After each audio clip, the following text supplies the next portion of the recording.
ইনশাল্লাহ আমরা 100% আশাবাদী। ভোটাররা এই যে স্বতঃস্ফূর্ত সারা দেখেন আপনি, এখানে বিশাল লাইন এখন শুরু হয়ে গেছে মহিলাদের বিশেষ করে। এটার পিছনে আমাদের যে জুলাই যে আমাদের অভ্যুত্থান, এটাই কিন্তু মেন কারণ। কারণ মানুষ নতুন বাংলাদেশকে নতুন করে সাজাতে চান। আগের এই বস্তা পচা নেতৃত্ব আর এখন মানুষ দেখতে চায় না। মানুষ চায় যারা নাকি দেশকে ভালোবাসে, দেশকে লালন করেন, এরকম নেতৃত্ব।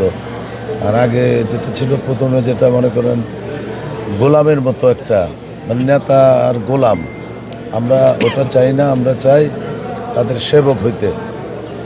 তারা যদি সুযোগ দেয় আমাদেরকে, আমরা তাদের সেবক হিসাবে কাজ করব এবং তাদের সেবা করার জন্য তাদের পাশে থাকব।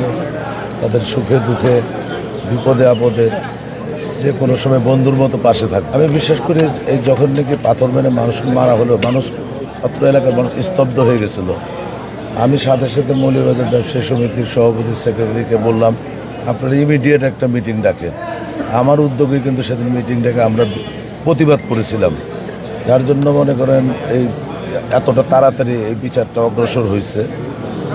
এরপরে মনে করেন যে কোনো সুবিধা অসুবিধা বিপদে আপদে আমি কিন্তু ব্যবসায়ীদের পাশে থাকি।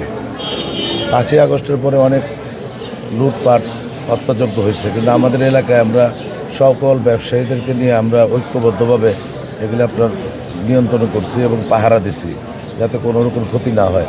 ইনশাল্লাহ কোনো ক্ষতি হয় নাই আমাদের এলাকাতে।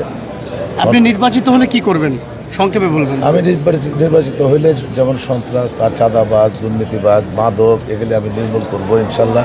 এবং মানুষের কল্যাণে কাজ করব। ট্যাক্স, খাজনা, তারপর ভ্যাট যে জটিলতা আছে এগুলো আমরা সমাধান করবো ইনশাল্লাহ। ট্যাক্স, ভ্যাটের যত রকম সমস্যা আছে এবং কাস্টমের জটিলতা, এগুলো আমরা ইনশাল্লাহ সমাধান করব। আপনি জয়ের ব্যাপারে আশাবাদী? ইনশাল্লাহ আমি পুরোপুরি আশাবাদী।